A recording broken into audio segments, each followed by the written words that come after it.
Picture this. It's the bottom of the ninth, the tying run is on third, and the crowd is roaring. The catcher flashes a sign, and then the pitcher misreads it. One pitch later, the ball sails to the backstop, and the winning run scores. Sometimes the biggest errors on the field don't come from skill, they come from miscommunication. Today I'll be sharing how communication, both verbal and nonverbal, play a crucial role in the success of a baseball team. Even if you've never played a sport, communication on the field mirrors communication in everyday life. The same teamwork, trust, and energy that makes a baseball team strong also strengthens families, friendships, and professional environments. As a pitcher for Lewis and Clark State, I've experienced firsthand how communication can make or break a team.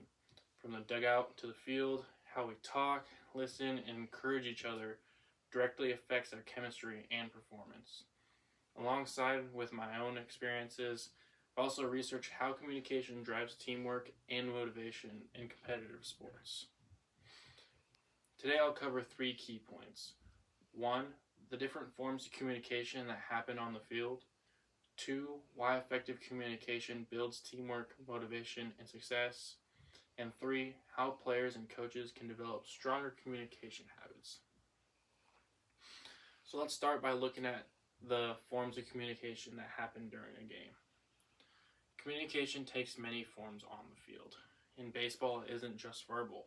It includes signals, gestures, eye contact, and body language.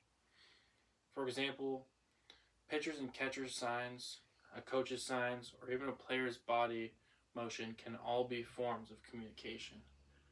Pitchers receive signs from catchers in forms of numbers that represent pitch type and location. Some examples of that would be 2-3, which would mean curveball outside, or 1-2, which would mean fastball down the middle. It's important that all players are in sync and understand each other, because without it, everything can fall apart. For example, a catcher's hand signals, or even a pitcher's hand signals, depending on the situation. If these are miscommunicated, the catcher could be expecting one pitch and receive another. Like they could be expecting a curveball and expect a fastball, which ultimately would be very dangerous. Now we understand what kind of communication looks like on the field. Let's talk about how it affects performance, motivation, and team spirit. Effective communication can lead to better teamwork, motivation, and success. Good communication builds trust, rhythm, and energy among teammates. When players communicate clearly and stay vocal, it creates momentum. Simple things like cheering from the dugout or calling out plays in the field can shift the team's entire mindset. Communication doesn't just prevent mistakes, it keeps the dugout alive. A quiet dugout can make the game feel slow or discouraging, while a loud, supportive one lifts everyone's energy. Encouragement helps players recover from mistakes faster too, and fuels confidence for the next play. Clear and consistent communication directly correlates with stronger coordination, better morale, and more consistent success. Positive communication also motivates players to give their best effort. When teammates are vocal and supportive, it creates an atmosphere where everyone wants to be better. Players want to ultimately perform better, not just for themselves, but for the team. In close games, this kind of communication and energy can be the difference between a win and a loss. So how can teams continue to strengthen that kind of communication, both on and off the field? Well, some strategies for improving team communication are establishing good common language, like using clear signs, cues, and routines so everyone knows what's happening. Some examples of this would be consistent signs for hitting plays like bunts, or fielding plays like pickoffs, and pitch selection, and many more to prevent mistakes.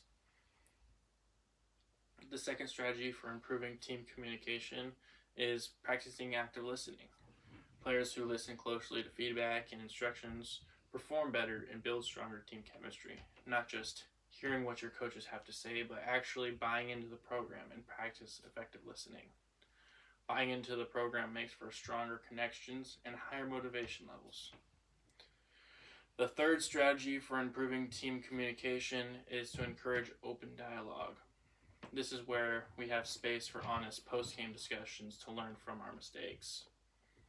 Often we meet with our coaches and talk about our performance and what we felt. From there, we can make adjustments to bring to practice so that next time we do better. Being able to talk about our mistakes makes it a lot easier to learn from them. Finally, our fourth strategy for improving team communication would be to use emotional awareness, like staying composed under pressure, and if a teammate makes an error, keeping it positive instead of criticizing them keeps everyone more focused and confident. Finding different ways to say something to make it sound more positive rather than negative also helps. One example of this was early in the year, during sprints, we would say, "Don't cross the line" before we touch our gloves. And since then, we've changed it to "Stop before the line." Something, a little positive twist on the wordage. In the end, communication is what turns a group of players into a true team. Thanks for listening. As I've shared how communication can shape performance, motivation, and connection on the field. Next time you're watching or playing a baseball game, remember there's so much hidden communication going on every minute of the game. Small signs can be the difference between success or failure. Even a single phrase of communication can lift a teammate, change the momentum, and even win the game. In baseball and in life, communication keeps the energy alive and everyone moving forward together. Thank you.